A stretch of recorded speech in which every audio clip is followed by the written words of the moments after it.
அழகே உன்னை காணாமல் அன்னம் தண்ணீர் தொடமாட்டேன். ஆகாயத்தின் மறுபக்கம் சென்றால் கூட விடமாட்டேன். உன்னை காணும் முன்னே கடவுள் வந்தாலும் கடவுளை தொழ மாட்டேன்.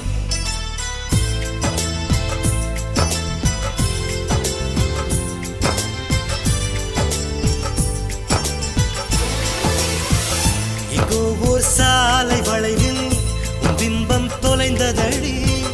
அங்கே